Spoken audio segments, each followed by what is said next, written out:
Maintenant, on va voir la commande tri-regroupement. Tri-regroupement, qu'est-ce que ça veut dire? Ça veut dire qu'on peut, par exemple, choisir de regrouper par niveau. On peut regrouper ensuite par type d'origine. Donc, par exemple, si je voulais faire une nomenclature, pas qu'avec mes prémures, mais avec des prémures, et puis, mes murs, mes parpaings, ben, je pourrais faire par niveau, niveau 1, niveau 2, niveau 3, avoir mes prémures, ensuite comment ça s'appelle, mes murs, mes parpaings, etc. Là, j'ai fait mes traits niveau type d'origine, et en fonction du type d'origine, là, en fait, j'ai deux types d'origine. J'ai ceux de 20, ceux de 18. Je peux faire un total, un sous-total. D'accord. Donc là, ici, je peux faire pied de pal et je peux mettre titre, nombre et totaux. Et je peux mettre un total général ici. Donc, je vais juste faire celui-ci pour voir ce qui se passe. Titre, nombre et totaux. Voilà. On voit qu'il a séparé les murs de 18 et les murs de 20 en faisant un sous-total pour chaque. Il me dit qu'il y a 10 prémures de 18. Il y a 11 prémures de 20.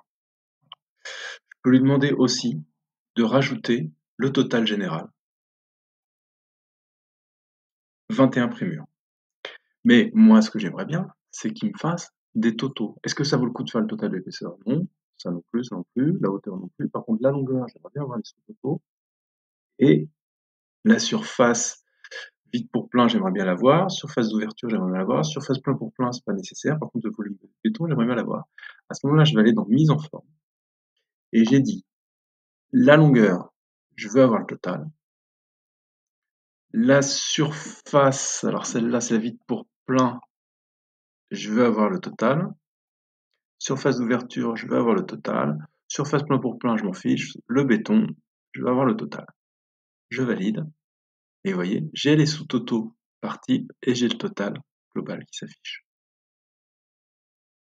Pourquoi ça s'affiche? Parce que ici, dans Tri regroupement, j'ai demandé à avoir les totaux.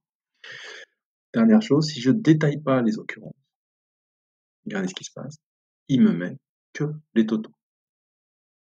Je sais que j'ai 10 prémures de 18 avec une longueur de temps totale, etc. Si je veux, là ici, moi je préfère avoir les occurrences, je valide. Et j'ai ma nomenclature de prémure.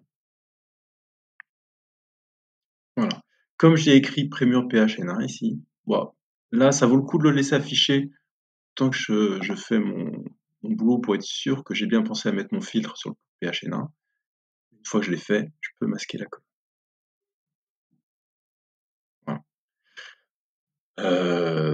Maintenant qu'on a vu ça, on va regarder pour la mise en forme et l'apparence.